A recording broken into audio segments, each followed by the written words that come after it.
and the relevant exhibits are posted on the panels located directly behind me.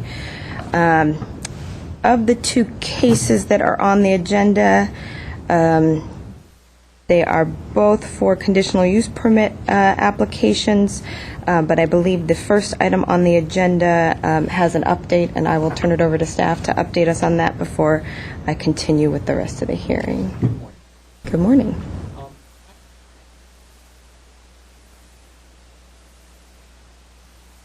Yes. I need to turn on my mic. Again. I will repeat it again. Staff is requesting the continuance of case number PCUP 2010-004 due to improper noticing. Staff is requesting that this item be taken off calendar. This item will be renoticed at the time as soon as staff can figure out when a next available hearing can be appropriate for this item. Okay, so continued off calendar. Continued no off date calendar. certain. No date certain. Okay, then we'll go ahead and do that. Now for the second item on the agenda. It's an application for a conditional use permit. And I'll read all of the findings necessary for a conditional use permit. Under the provisions of Title 30, Chapter 30.42 of the Glendale Municipal Code, a conditional use permit shall be granted if 4 required findings are present. They are, number 1, that the proposed use will be consistent with the elements and objectives of the general plan. Number 2, that the use and its associated structures and facilities will not be detrimental to the public health or safety, the general welfare, or the environment. 3, that the use and facilities will not adversely affect or conflict with adjacent uses or impede the normal development of surrounding property. And number 4, that adequate public and private facilities, things like utilities, landscaping, parking spaces, and traffic circulation measures are or will be provided for the proposed use. In addition to these 4 findings, applications that involve the sale, serving, or consumption of alcoholic beverages, there are 5 additional criteria that shall be considered in making the findings that I previously read.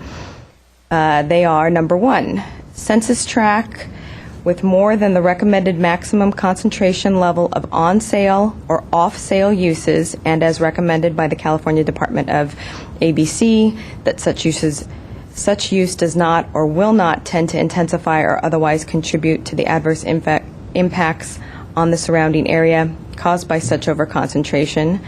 Number 2, crime reporting district, location of the existing or proposed use with a crime rate which exceeds 20% of the city average for Part 1 crimes as reported by the Glendale Police Department. Such use will not tend to encourage or intensify crime within the district. Number 3, that the existing or proposed use does not or will not adversely impact any church, public or private school or college, daycare facility, public park, library, hospital, or residential use within the surrounding area. Number 4, that adequate parking and loading facilities are or will be provided for the existing or of the or proposed use, or other reasonable alternatives satisfy the transportation and parking needs of the existing or proposed use. And number 5, that notwithstanding the consideration of the criteria in subsections 1 through 4 above, the existing or proposed use does or will serve a public necessity or public convenience purpose for the area.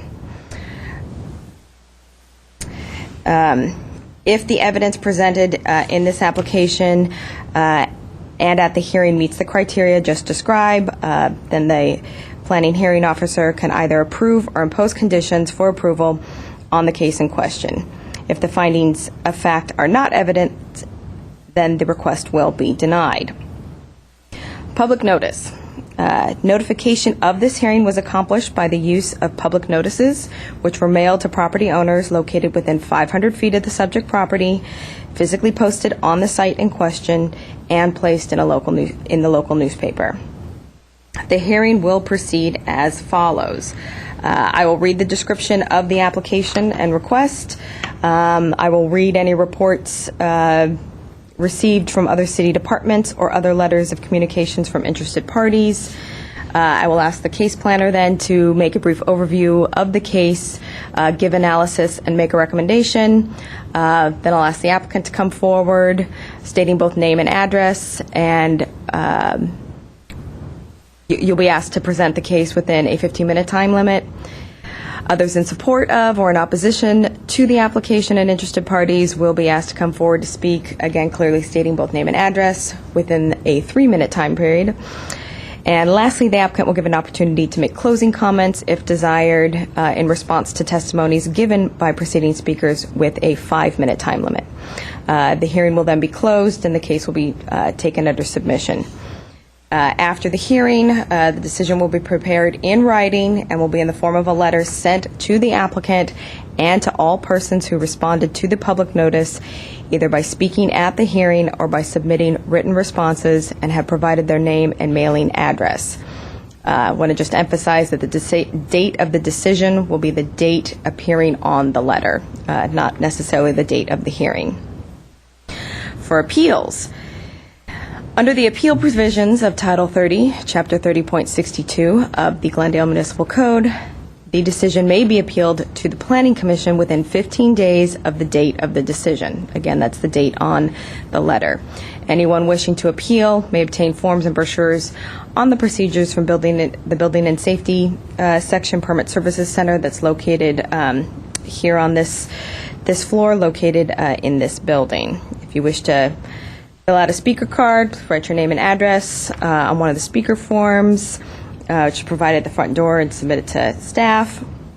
I'd like to point out to everyone that this is official proceedings of the planning officer's hearing are recorded on tape and are part of public record. So, on to the actual case.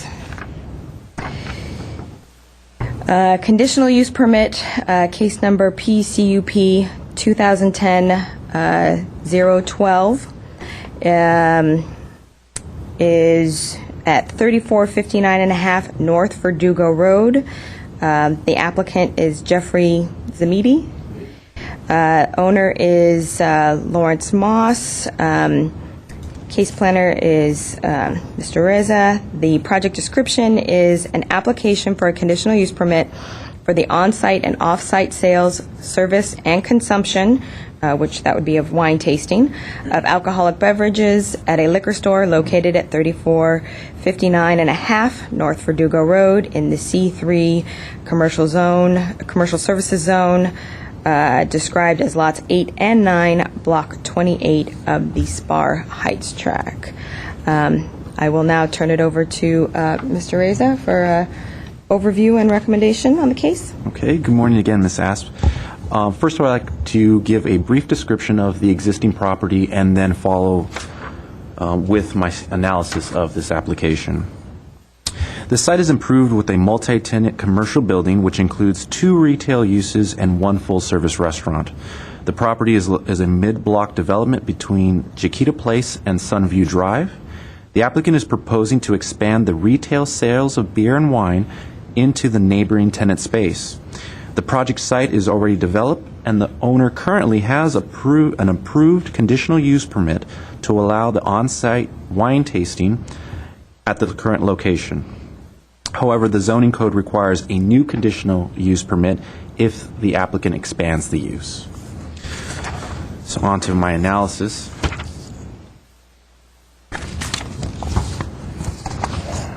The applicant is proposing to expand the use into the neighboring tenant space. The existing liquor store has been in operation since 2006. The proposal will help sustain a small liquor store serving the Verdugo Woodlands area.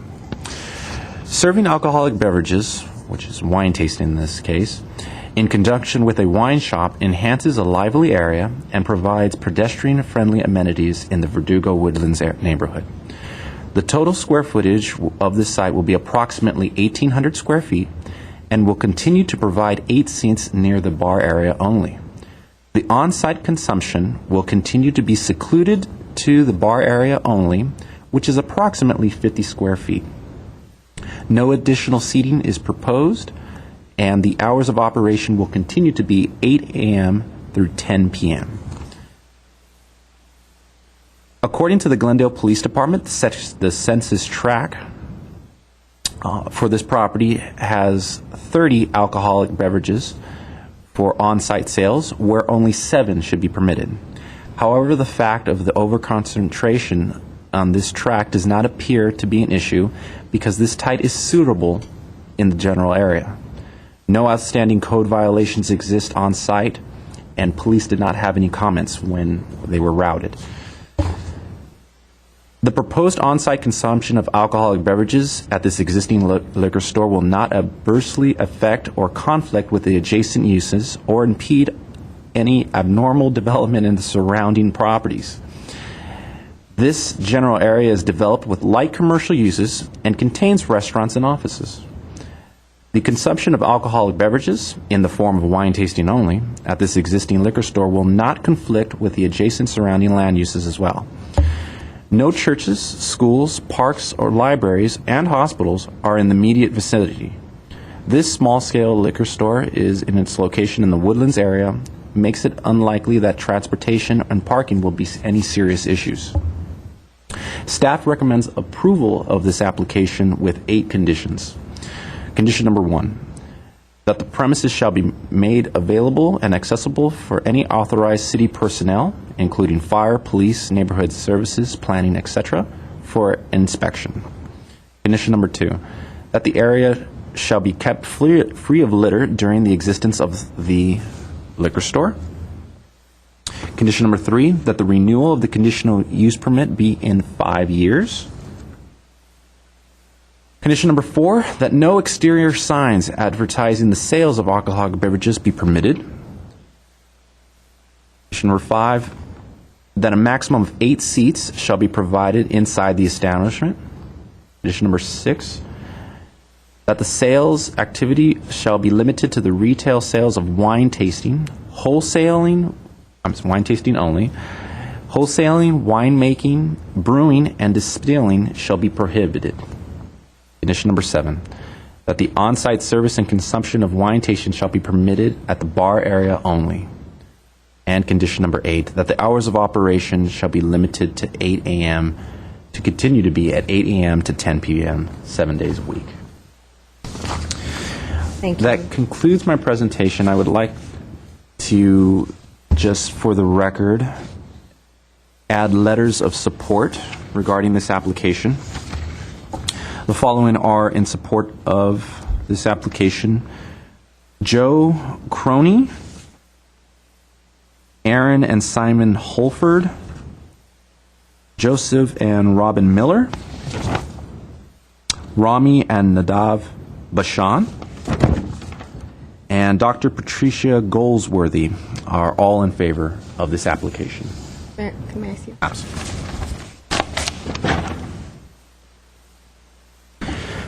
And that concludes my presentation. I'd be happy to answer any questions. Thank you. Thank you. I do want to back up just one step. Thank you for pointing out the letters of support submitted on this case. I just wanted to run through any comments from other departments, and just running through them, there was just, I think, just 2 comments. One from Public Works Integrated Waste that talked about keeping the area litter-free, and where containers for collection of recyclables should be, and then also point out a few things, comments from the police department, which I think you covered in part of your staff report, but I just want to read. Well, I don't. Property owner is in the process of renewing their conditional use permit for on-site sales and consumption of alcoholic beverages and public dancing, but I don't believe public dancing is part of this. The Rosso wine shop is located in Census Tract 3006, which allows for 7 on-sale establishments. There are currently 30 on-sale establishments in this tract. This wine shop is one of the existing 30. Based on Part 1 crime statistics for this census tract in 2008, there were 160 crimes, 72% above the citywide average of 93. But within the last calendar year, there have been no calls for police service at this location. The wine shop currently has an active Type 42 liquor license, which is on-sale beer and wine public premise, and an active Type 20 liquor license for off-sale beer and wine. So I just wanted to point out that I think you covered some of that in your report, but those are all the comments we received from other departments. I will now ask the applicant to come up and present their case on the findings required for the CUP renewal. Mr. Jeff Samiti. Good morning. Good morning. Hello? Okay. All right. My name is Jeff Samiti. I'm the owner of Rosa Wine Shop. We are located at 3459.5 North Verdugo in Glendale. We've been in business at this particular location for almost 4 years. Our business model has remained the same in those 4 years. Our hours of operation have remained the same. Essentially, we are a retail wine store that offers wine tastings as part of a hybrid concept. The tastings serve as a way for our customers to be able to try some of the wines that we actually hand-pick for sale at the store. We have specific state licenses, which you referred to, for both functions, and we're also compliant with all county requirements. We are here today because of an opportunity to expand our retail space with the next door suite through the same landlord, which was fortunate. Our current conditional use permit's already in place until 2016 and was approved at the end of last year in November. We're here today because of this specific opportunity for the next door space. Okay. Our proposed use is consistent with the various elements and objectives of the general plan because we are already an existing business with a current CUP in place. As I mentioned, we've been in business almost 4 years, since 2006. The continued use has been determined to be consistent with the general plan already. The C3 commercial use zone allows for retail and permits the on- and off-site sales of alcoholic beverages at a retail wine shop, which we are. And we would like to expand our retail into the next door space.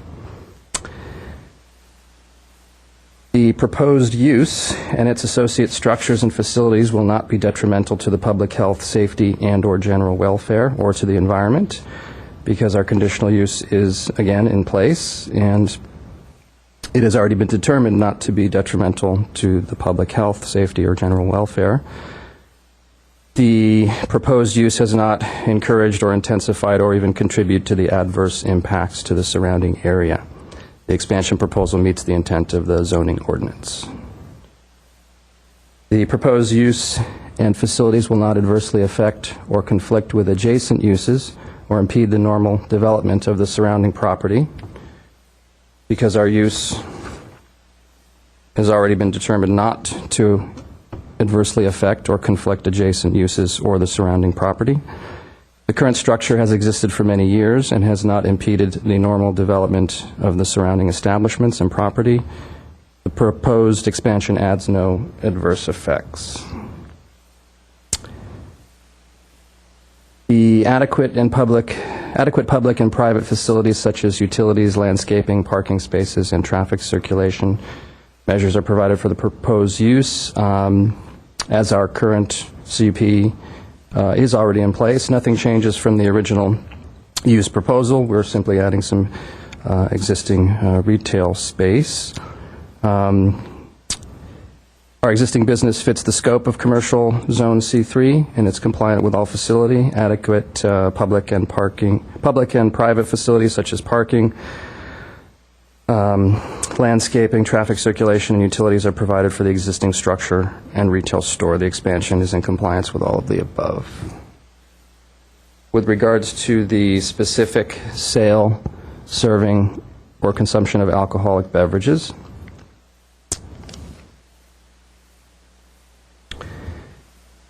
The existing or proposed use, on-site or off-site use, is located in a census tract with more than the California Department of Alcoholic Beverage Control recommended maximum concentration. It will not intensify or otherwise contribute to the adverse impacts on the surrounding area by the concentration, as we are currently in operation. We have been in business since 2006. There's no evidence to support contributing to the adverse impacts to the area. There have been no reports or disturbances at this location, as our case planner and you've confirmed through reports from the city, from the police department. No calls? The existing or proposed use is located in a crime reporting district with a crime rate which exceeds 20%, if it is, I should say. As reported by the Glendale Police Department, it will not, such use will not tend to encourage or intensify crime within the district, as we are a proven business. The community's embraced the business. There are no reports on file. There's nothing to show any evidence that will be encouraging any crime within the district.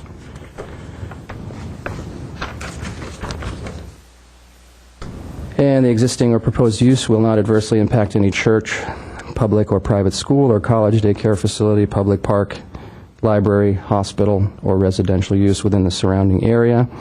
As our years in business have already proven, our conditional use permit is already in place. We are an existing business. We don't intend to change anything. We're continuing the way we do it. Let's see, where are we at? Oh, how does or will adequate parking and loading facilities be provided for the existing use or proposed use, or other reasonable alternatives satisfy the transportation and parking needs of the existing and proposed use? The additional space that we're adding doesn't change the proposed use. In essence, we're just adding a little bit of commercial, additional retail space. As evidenced by the previous years of operation, we've already met the adequate parking and loading facilities, and the business model remains the same, and are intending to remain consistent.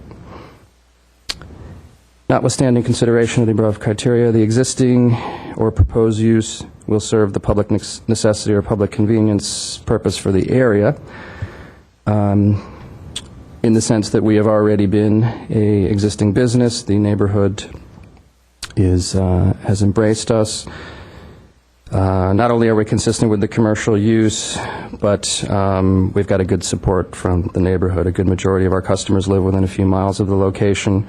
We encourage local support. We encourage local participation, and we've gotten nothing but positive feedback in reference to all of the above. Okay. In closing, as I've mentioned, our conditional use permit is already in place. The reason we're here today is because we've had a nice opportunity to expand our retail to the next door space. It's the same landlord, so I was able to, even in troubling times, negotiate a nice lease for both spaces. By adding the additional 800 square feet of retail, we'll be able to offer our customers almost twice the selections.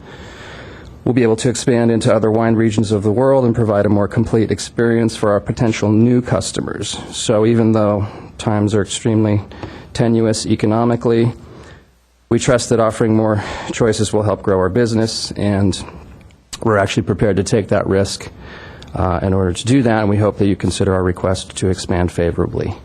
We look forward to being a continued productive business in the Spar Heights neighborhood, albeit a little bit bigger. And thanks very much. Okay. I guess I have just a few questions. Sure. And I think you did cover it. It's the existing space is, your existing space is about 1,000 square feet?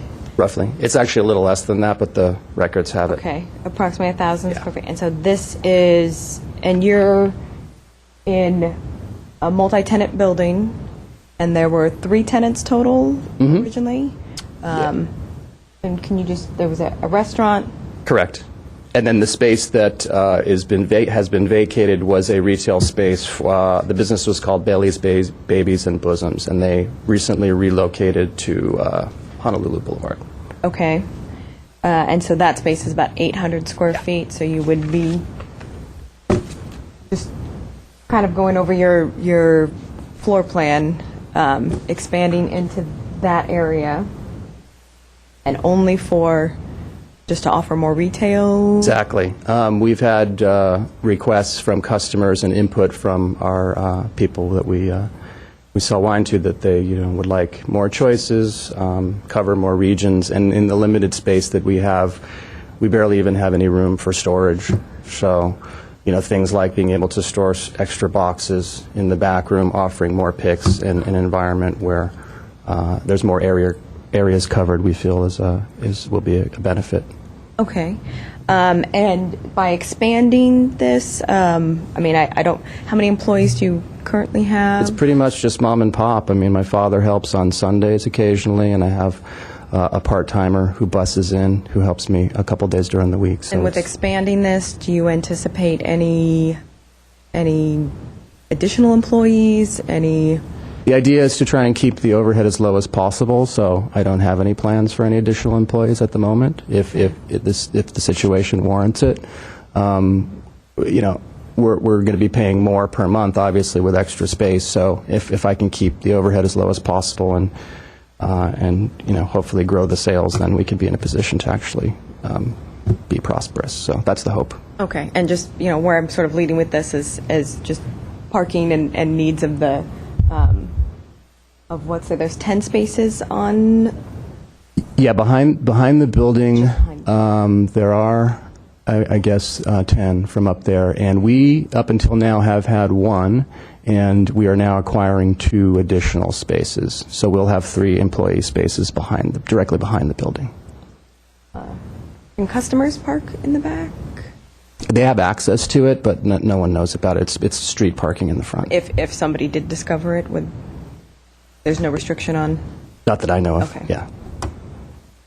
And as far as the wine tasting and the area with the wine bar, your previous CUP, which was approved just at the end of last year for the space you currently have, you're limited to 8 seats. Is that? Yes. That's still adequate for you? Sure.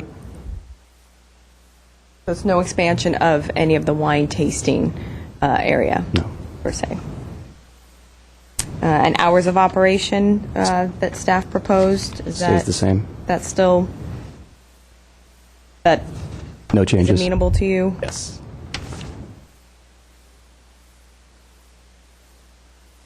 Okay. I noticed you have letters of support, and I assume this is from the restaurant next door to you, from Bashan Restaurant? Yes. So I'd point out that the businesses, he said, encourage, they complement each other. So that was